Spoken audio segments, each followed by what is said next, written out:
semuanya, perkenalkan kami mahasiswa Universitas Atmajaya Yogyakarta. Di sini kami akan mempresentasikan dan menjelaskan hasil dari permainan yang sudah kami kembangkan. Sebelum itu, izinkan kami untuk memperkenalkan diri terlebih dahulu. Perkenalkan, nama saya Igusti Ngurah Agung Pratnykuswara dan teman saya bernama Wahyu Sutanto Pamungkas. Oke, kita mulai saja. Di sini kami membawakan permainan yang berkategori permainan papan. Di sini sudah terpampang ya posternya bahwa ada kata di mana participate in a quest for mystery treasure with deadly obstacle like hell, called treasure hell. Jadi permainan ini bernama treasure hell. Nah, apakah Anda memiliki keberanian? Treasure hell ini siap menantang Anda. Nah, jadi treasure hell membawa Anda dalam ketegangan dan keseruan. Nah, treasure hell ini dapat dimainkan dua orang atau lebih. Nah, di sini saya akan membagi topik-topik pembahasan yang akan dibahas nanti. Yang pertama ada latar belakang, yang kedua ada tujuan, yang ketiga ada kebutuhan, dan yang keempat ada fungsi. Yang kelima ada cara dan aturan permainan. Yang keenam ada target market. Yang ketujuh ada kelebihan. Dan yang terakhir ada perkiraan harga dan keuntungan. Yang pertama akan saya bahas yaitu latar belakang. Kenapa kami mengembangkan game yang bernama Treasure Hell ini? Sebelum itu saya akan menjelaskan dulu sih apa itu permainan papan. Nah, permainan papan merupakan permainan yang dimainkan di atas alas yang berupa papan, meja, atau kertas, yang dimana media tersebut itu khas untuk suatu permainan tertentu. Masyarakat di dunia ini sangat antusias sekali dengan permainan papan. Namun, seiring berjalannya waktu, peminat permainan papan semakin menghilang atau semakin menipis. Nah, alasannya itu karena di zaman digital ini, permainan papan kalah bersaing dengan permainan online atau game online. Yang kita tahu itu seperti Mobile Legends, PUBG Mobile, dan lain-lain. Nah, sebenarnya banyak sekali permainan papan yang ada di dunia ini. Contohnya itu ada permainan catur, permainan ludo, permainan ular tangga, dan permainan monopoli. Di sini saya akan menjelaskan salah satu saja, yaitu permainan monopoli. Jadi permainan monopoli ini merupakan permainan papan yang berkolaborasi dengan dadu. Jadi sistem permainan monopoli ini di mana kita menguasai satu petak atau satu area dalam penyewaan properti. Nah, jadi kesimpulan kenapa kami mengembangkan permainan ini karena ingin membuat suatu sistem dan aturan yang baru. Jadi kami ingin menginovasikan permainan papan yang sudah ada seperti catur, monopoli, dan lain-lain itu menjadi suatu permainan baru yang lebih menarik. Selanjutnya ada tujuan.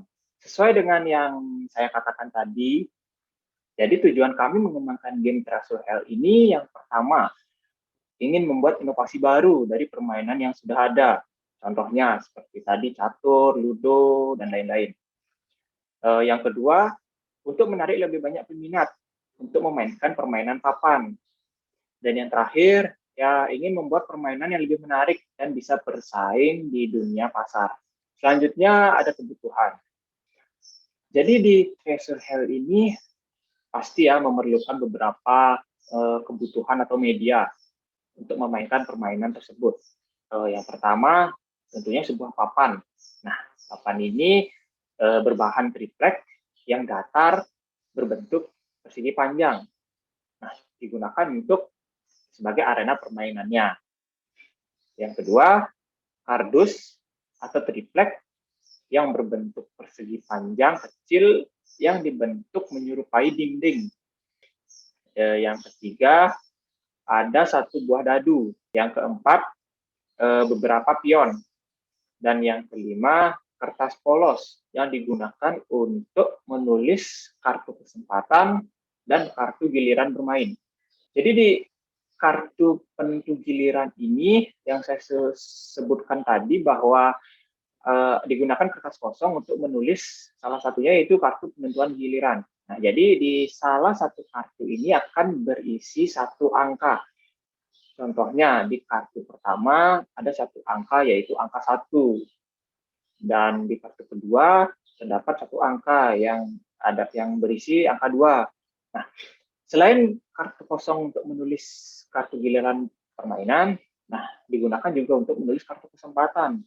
Nah, jadi di dalam kartu kesempatan ini terdapat perintah-perintah atau suatu aktivitas yang harus dilakukan oleh pemain. Contohnya, yang pertama ada kartu penjara, yang kedua ada kartu tendangan maut, yang ketiga ada kartu perisai, yang keempat ada kartu bujur, yang kelima ada kartu rangkap, dan yang keenam ada kartu racun. Selanjutnya ada fungsi. Nah, jadi di permainan Treasure Hell ini memiliki beberapa fungsi nantinya. Yang pertama tentunya karena dia suatu permainan pasti sebagai media hiburan. Jadi permainan ini bisa sebagai media rekreasi dan media hiburan bagi pemain untuk menghilangkan stres dan kepenatan dalam beraktivitas sehari-hari. Yang kedua, sebagai sarana untuk melatih kesabaran. Nah, jadi di Treasure Hell nanti itu ada beberapa rintangan dan tantangan yang akan didapatkan oleh sang pemain. Dan juga nanti di permainan akan ada kesempatan di mana para pemain bisa menyerang pemain lainnya. Selanjutnya ada pembelajaran, yaitu mengajarkan khususnya anak-anak untuk berhitung. Nah, selanjutnya ada melatih strategi pemain agar bisa sampai ke harta karun terlebih dahulu. Penjelasan dan presentasi akan dilanjutkan oleh teman saya. Sekian dan terima kasih. Jadi selanjutnya itu untuk cara dan aturan permainan. Cara dan aturan permainan itu, jadi pertama, permainan ini adalah permainan yang siapa yang pertama mencapai harta karun ialah pemenangnya. Namun selama bermain, pemain akan menjumpai banyak rintangan-rintangan yang akan menghambat pemain itu sendiri maupun pemain lainnya. Dalam memperebutkan harta karun, akan ada banyak rintangan-rintangan yang dilalui. Jadi untuk cara permainannya itu adalah, dan aturan permainan adalah jumlah pemain itu 2-4 orang. Namun kami menyarankan pemain berjumlah genap. Menentukan giliran dengan cara masing-masing pemain dipersilakan untuk mengambil kartu giliran. Dalam kartu giliran terdapat satu angka. Pemain yang mendapatkan kartu 1 ialah yang mendapatkan giliran pertama. Yang ketiga, pemain dengan giliran pertama akan melemparkan dadu terlebih dahulu. Setelah itu, pemain pertama menggerakkan pionnya sesuai dengan angka dadu yang didapat. Yang keempat itu adalah apabila pemain mendarat di blok berwarna merah, maka pemain tersebut terpaksa mundur 3 langkah dari blok yang sudah ditempatinya. Kelima, apabila pemain mendarat di blok berwarna hijau, maka pemain tersebut dipersilakan untuk maju 2 langkah dari blok yang sudah ditempatinya. Yang keenam, apabila pemain berada di blok yang kosong atau berwarna biru, maka pemain tersebut di posisi yang aman.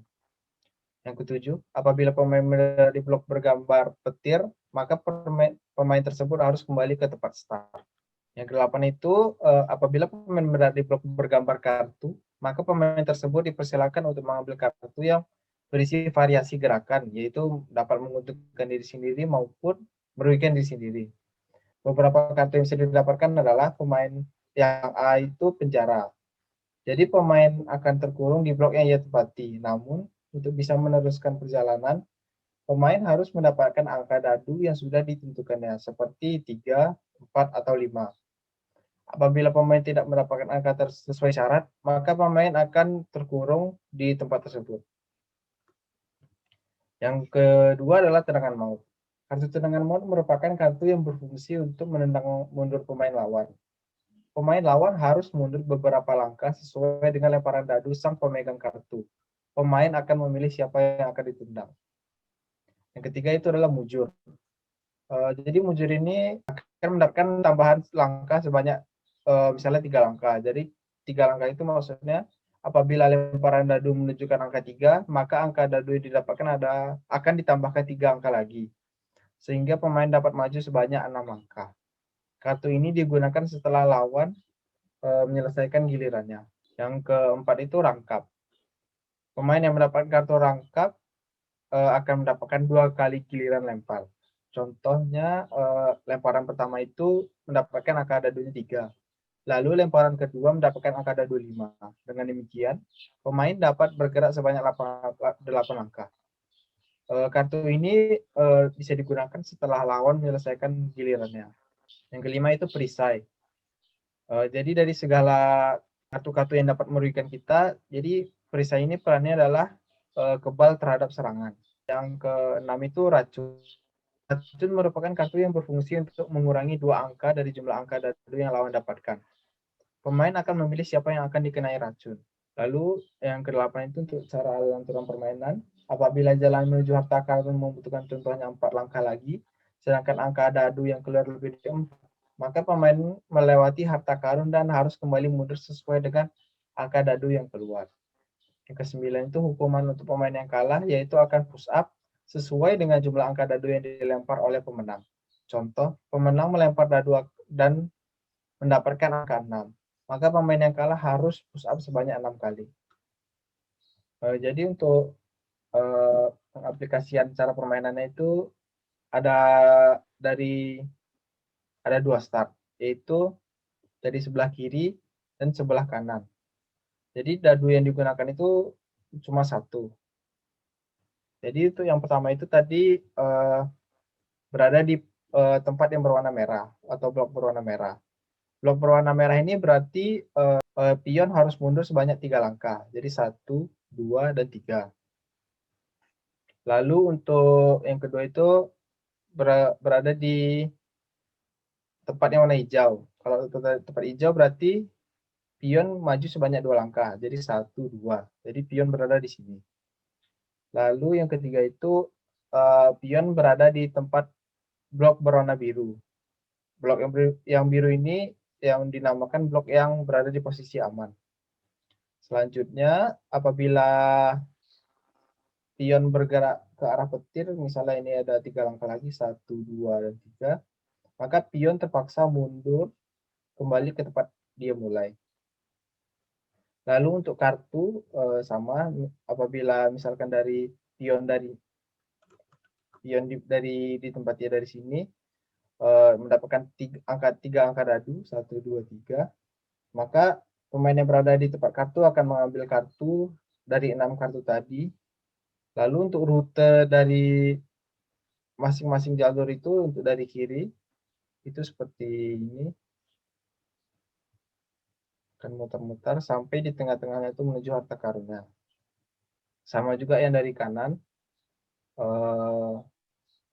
akan putar-putar juga sehingga temu di tengahnya di harta karun.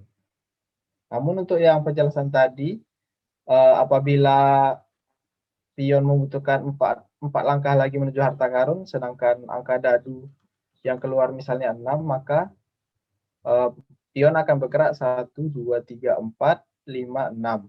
Nah, apabila di sini di angka merah berarti mundur 3 langkah, 1, 2, 3.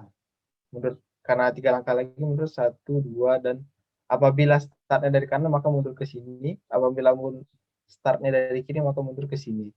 Lalu selanjutnya untuk target market dan target pasar.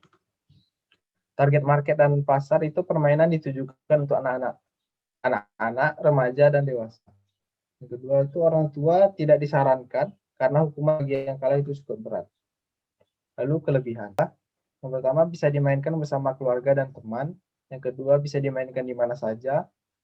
Yang ketiga membeli tantangan yang unik sehingga permainan menjadi seru. Yang keempat membangun kebersamaan dan solidaritas antar pemain. Yang kelima bisa mengurangi konsumsi gadget di zaman sekarang ini. Jadi selanjutnya perkiraan harga dan keuntungan. Perkiraan harga permainan Treasure Hunt ini adalah sekitar 130.000 sampai dengan 200.000. Perkiraan keuntungan dari setiap penjualan adalah 50.000 dan sampai dengan 80.000. Demikian presentasi dari permainan papan dari grup L. Terima kasih atas perhatiannya.